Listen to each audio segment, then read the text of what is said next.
G'day, it's Taro here at Sunland Caravans, and today we're going to have a look at this lovely 18'6" blue Heeler. It's got a few options on it, actually a lot of options on this, so I'm going to run through as many of them as I can. We're going to start here at the front and see how we go.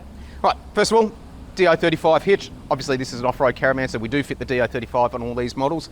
This particular van has a tare weight just under 2,500 and an ATM of 3,500, so a total payload of just over 1,000 kilos, which is excellent. We've got a ratchet handbrake here, of course. We've got our manual jockey leg, which allows you to lift the van up and down, take it off your vehicle, and allows you also to be able to push it because it's got a wheel. But if you don't want to use that and you want it a little bit easier, we have got this electric jockey leg here that these people's option as well. So these are a blackjack electric leg. All you need to do is press a button for it to go up and down. Even has a built-in light, really quite handy. Even has a little spirit level on the top too. Now we offer a few different types of bike racks. In this case, this is the most basic of the bike racks we do. So we've manufactured this part here, and then we have our, this part here which holds the clamp for your frame of your bike, and then we have the track here for your wheels as well. So this is only good for one bike, but it doesn't take up much room. It's set really, really low, which I like, so you don't have to lift the bike up as high, and just works really well. Gull-wing toolbox is a standard feature on this model. In this case, it's also been powder coated in this nice hammer-tone finish, which looks really, really good. It is stone resistant. I won't say stone proof, but it's definitely stone resistant and hard wearing and looks really, really good. As with all our vans these days, we manufacture them with a composite sandwich panel construction. So that includes one-piece walls for each side wall and one continuous piece for the top surfaces as well. They're about a 32mm thick composite panel, so they have fiberglass with a foam sandwich in between it and then another layer of fiberglass. Really, really good for insulation, really good to keep watertight, just really good to maintain overall. Hail resistant, I won't say hail proof, but definitely hail resistance and weatherproof to a fair degree. These guys have optioned up with a 240 GPO outlet at the front position here. I guess that's so when they use this external table here, they can plug in a kettle or any other sort of cooking device, and it all sort of works there nice and easily. They've gone with a barbecue light above the tunnel boot here, and inside the tunnel boot you'll see they have a Sizzler barbecue. So these are a stainless steel barbecue, very easy to set up. So you just pull that out, turn that around, pull it towards yourself, open the lid there. It comes with a stainless steel plate, nice heavy duty stainless steel plate, and a roasting tray underneath that as well, so you can get a small roast in there. Perfect for two people. If you had a family and you had more people, you might want something a little bit bigger, but for two people this is the perfect size. And the best bit is it doesn't take up a lot of room in your tunnel boot too, so when it's pushed away we still have heaps of room in the tunnel boot, which is all very valuable storage.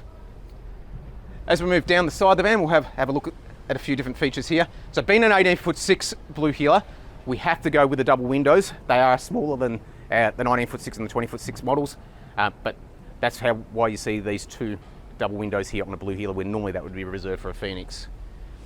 As we come down the side of the van here, we've got our external entertainment hatch, which we do on pretty much every model these days. This will give you a 240 power point, a 12-volt power point, the bracket for your TV, and your antenna jack there as well. If in some of the higher models like the Phoenix and that, we might do a HDMI connection. If you'd like that in this model, all you need to do is ask them, we'll help you out. Second table here as well. We had a gas bayonet down the front, obviously for the barbecue, but we've also put one down the back here for these guys too, so they have got a couple of different options. If they want to run a barbecue or another gas appliance down the back of the van, all they need to do is plug it into that outlet there. Okay, so as we move around to the back of the van, we'll have a look at the plumbing hatch here. So inside this hatch, you'll find our hot water system, our water pumps, and our water filters. That's all below the seat, which is inside the shower. With the hot water system, this is a Girard instant gas only hot water system, so no holding tank. Basically, as long as your gas is on and you've got water, you turn your tap on, that will heat the water as it goes through the pipe, and by the time it gets to the tap, it will be nice and hot.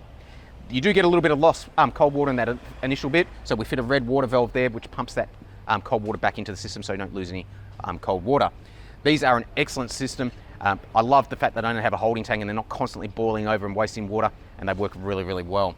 We've got a 190 litre water tank on board, as well as a 60 litre dedicated drinking water tank on board, and that's why we've got the two pumps here. The drinking tank has also got a filter as well.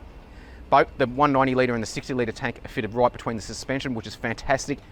Basically what that means to you is that the ball weight doesn't change, or changes very little whether they're full or empty or anywhere in between. Much safer when it comes to towing. It also has a 130 litre grey water tank standard in this model as well.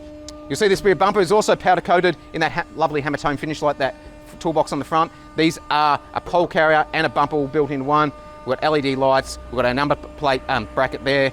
These guys have also opted to have a second spare wheel, so the second spare wheel carrier. I'd imagine this will be for their car. The van itself, spare wheel is situated underneath the van, much the same as the mechanism of a 200 series to wind it down. Works really, really well. As we come around to this side of the van, the off side of the van, the big difference with the 2023 products that are coming through now is we've got this hatch here for our batteries. So in line with the new battery storage regulations, we've got our batteries situated in here. So in this case, we've got 3 batteries, all 150 amp hours each, so 450 amp hours in total. We can actually literally double that. There's enough room to double that, but still 450 amp hours is a lot of lithium power anyway. This is a sealed container, a sealed box, sealed from the rest of the van. Close that hatch there and it's totally sealed. We come to this side here behind the fridge. So this is your fridge vent up here, 12 volt compressor fridge of course. In here we have our inverter, charger, and the brains for that battery system as well. So in this case we have a multi-plus 3000 watt inverter. We've got our solar regulators, BMS and BCU all built into there with our safety switches. We've got a little light. We even got a little fan there to extract some of that heat because these can create a lot of heat. If you're out there on a 35, 40 degree day and you're using your inverter to run your air conditioner, I do strongly suggest you open this door to try and allow that extra airflow, but most of the time that'll be fine. All right, let's go and have a look inside the van. Okay, so as usual, we'll start at the bed end here. A lot of people ask me, and Michael, what's the difference between an 18'6" Blue Heeler and a 19'6" Blue Heeler? Well, 1 foot obviously, but where is that? That's mainly here in the bed. So this is a shorter bed than all our other vans. It's 18'80" in its full extended length and 15'30" in its width. So it's a full household queen width, but just that little bit shorter. That's the reason we do that, is to give you some room to get around the bed. Otherwise there wouldn't be enough room. That's probably the only downside to an 18'6", but in every other way, this van is actually the same as a 19'6". So it is still a nice pillow top inner spring mattress though, so that's a good thing. Got a gas heater control, so next to the bed. This is a pretty standard fitment for us here. This means you can turn your gas heater on without even getting out of bed in the morning, which is lovely. We've got our CPAP cutouts either side of the bed. In this case, these guys have gone with shelves here. You can have shelves or hanging space. They decided not to have the power in the robe itself, and they've got their 240 and 12 volt power down below the drawer there. That's purely up to the customer. If you have a look at this cafe dinette here, this is a little bit of a different take on our normal cafe dinette. What they've done here is cut down these end pieces here. You still get the same amount of space to sit there, but it does make it a little bit easier from a hip sort of point of view to get around the bed, and does tend to open up the van and make the van feel just that little bit bigger, which is really lovely. Of course, the Millennium gun barrel leather, by far and away the most popular leather, does look good. Still got our trifold table with our pod control panel here as well. So we've got USB-A, USB-C. We've got battery monitor. We've got our inverter controls. We've got our water tank gauges and our 240 power points there. I don't know if you can notice in this one, we've actually changed the lighting a little bit in this one too. So normally you'd have reading lights in all the different positions, but in this case we've gone with an LED strip light underneath the overhead covers, and it really has brightened up the van. And I think this will work really well if you want to sit at the cafe all night and read, or the same at the bed as well. All right, the kitchen. So 18'6" obviously is not a big van, so it's not going to have a big kitchen. But in this case, what these guys have gone with, no cooking at all. So I assume they're going to have some sort of induction cooktop, and that's why we have the 240 power point outside. And they've gone given up the draining board for the stainless steel sink as well, which gives you all that extra space. So if you want to use an air fryer or something like that, you've still got plenty of room. We've still included the range hood here as well, so you've still got plenty of ventilation. Microwave up here as well. This is a little bit higher than the Phoenix Caravans, but still not a bad height at all. We've got our radio. In this cupboard here, we've got 240 and 12 volt power there, so you can charge your devices, your iPads and whatnot. We've got our overhead cupboards that are pretty clear. Very little stuff in there whatsoever. A 24-inch LED TV, digital wine guard on the roof. Talk about the roof though. We've got 2 MaxxFan Deluxe fans. These are awesome. So basically with these, they're a 12 volt fan.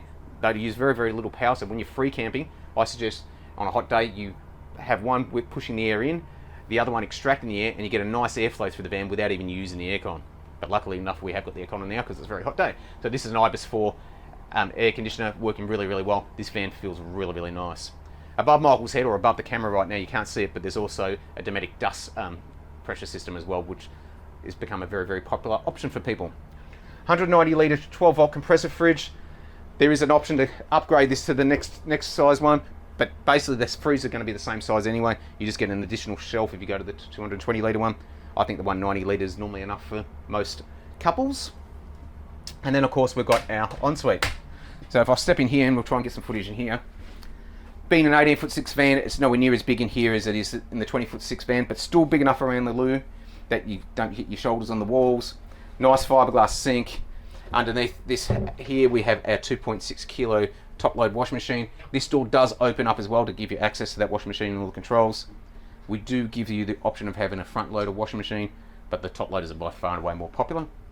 We've got this beautiful backlit mirror that we built here, which works really, really well. A linen press in the corner, and some overhead cupboards here, so it's still a reasonable amount of storage.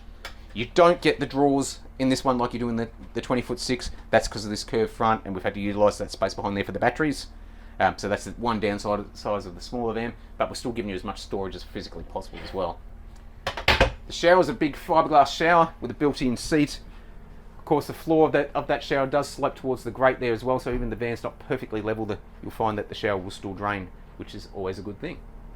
Okay, so this is one of the last vans of the year, so 2020-23, 18'6" Blue Heeler, beautiful van. If you want some more information on this van or any of our vans in our range, visit sunlandcaravans.com.au or give us a call here in the office, and Michael or myself will be more than happy to go through all the different specs and options that are available. You could also more than welcome to come and visit our factory and see how we build the vans from the ground up. It's really interesting if you haven't been here before to see how the chassis are done and how we do our wall construction and wiring and our plumbing and how well that's protected underneath the van. That's really hard to show in the videos, but it's really easy to see when you come and have a look at how the vans are built. If you like our page, please subscribe, please like this post. If you have any questions, put it in the comments. Have a great Christmas.